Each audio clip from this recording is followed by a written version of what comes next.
ልብ ብላችሁ ስሙ። የለበሰው ሥጋ ከቃል ጋር በመዋሃዱ አምላክ ስለሆነ አምላክ ክብር ሳይሰጠው በለበሰው ሥጋ ምክንያት ቅቡ የከበረ ይባላል። ለምሳሌ ነገስታት በብሉይ ኪዳን መሲሐን ይባላል፣ ቅቡአን ይባሉ ነበረ። ቅቡአን ይባላሉ። ዳዊት ተቀብቶ ነገሰ፣ ሕዝቅያስ ተቀብቶ ነገሰ እንደምንለው። መንገስ ማለት በመንፈስ ቅዱስ ክብር ተቀብሎ መንገስ ማለት ነው።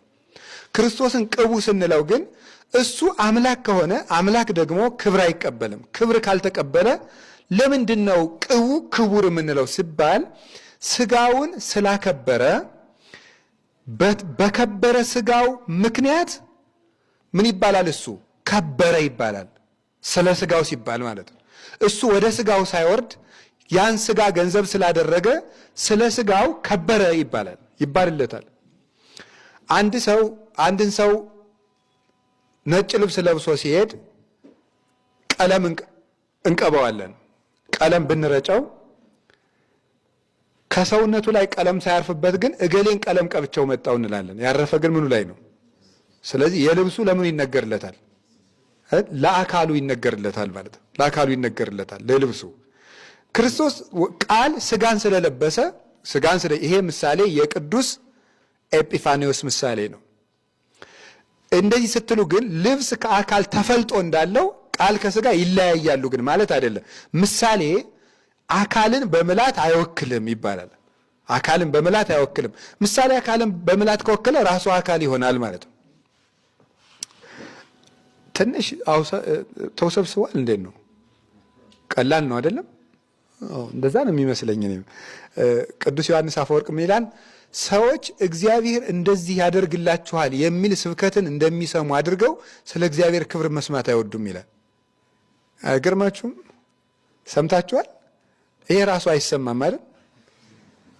ሰዎች እግዚአብሔር እንደዚህ ያደርግላችኋል የሚባል ስብከትን የሚሰሙትን ያህል ስለማን መስማት አይወዱም?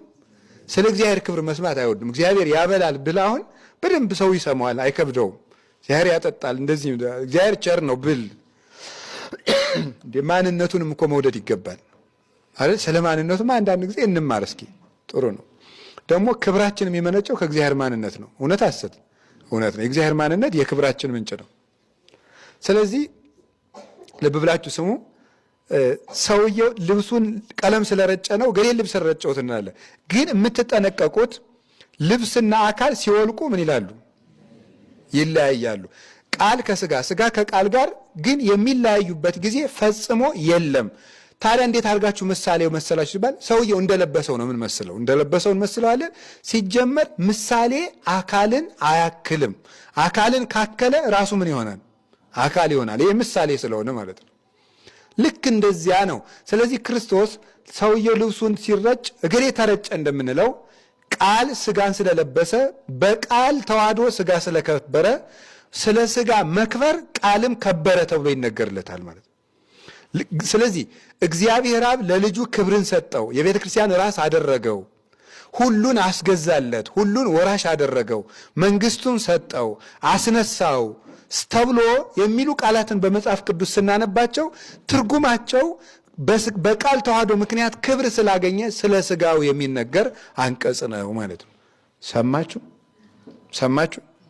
የቤተ ክርስቲያን መሰረቷ እዚህ ላይ የቆመች ናት። ማንኛውም በዓለም ላይ እየተነሳ ዓለም እስከሚጠፋ ድረስ እኔ የክርስቶስ ቤተ ክርስቲያን ላይ ብሎ ቢናገር መመዘኛችን ክርስቶስ ነው የሚባል ክርስቶስ